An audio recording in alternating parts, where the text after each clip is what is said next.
le lendemain des élections, avec la victoire d'Emmanuel Macron, paradoxalement, le marché baisse.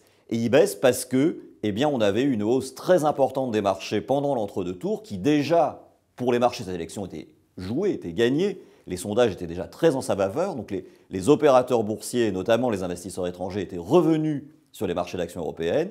Et donc, le premier jour, évidemment, petite vague de prise de profit pour les gens qui ont bien gagné et qui voulaient juste jouer finalement ce résultat électoral. Évidemment, c'est un contexte qui est rassurant pour les investisseurs internationaux. Ils craignaient principalement, disons, un deuxième tour Mélenchon-Le Pen, une sortie de la zone euro. Et là, les voilà rassurés avec un candidat pro-européen et réformateur.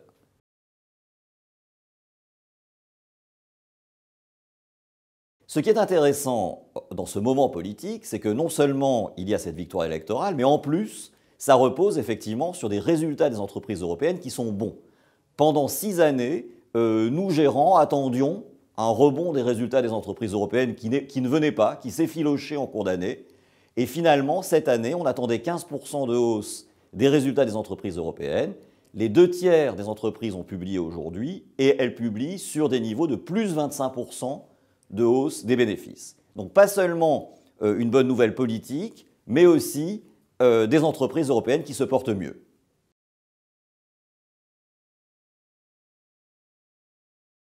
Notre stratégie d'investissement était dès avant ces élections de privilégier les actions.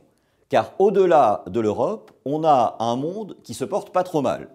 Une économie américaine dont on pouvait craindre qu'elle fasse un petit peu de recul au premier trimestre, puisque en mars, elle n'avait créé que 98 000 emplois, c'était déjà pas mal, mais là, dès avril, on voit des créations d'emplois aux États-Unis qui repartent avec 211 000 créations sur le mois, donc une économie américaine qui réaccélère.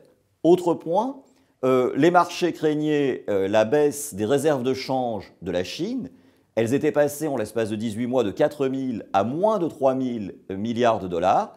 Et à nouveau, depuis 3 mois, ces réserves de change réaugmentent.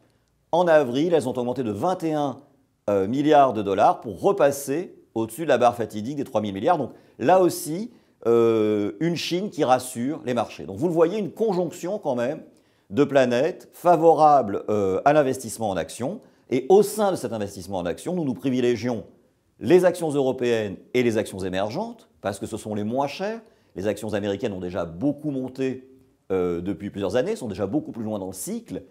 Et au sein de ces actions européennes, eh bien, il y a des secteurs que nous privilégions plus particulièrement en ce moment, qui sont des secteurs un peu moins défensifs que par le passé. On a beaucoup joué l'agroalimentaire, la boisson, les business models très protégés. Et là, on va sur des choses un peu plus agressives, donc des valeurs plus cycliques, à la fois industrielles, de la chimie, du luxe, des choses qui sont portées par l'amélioration de la conjoncture mondiale.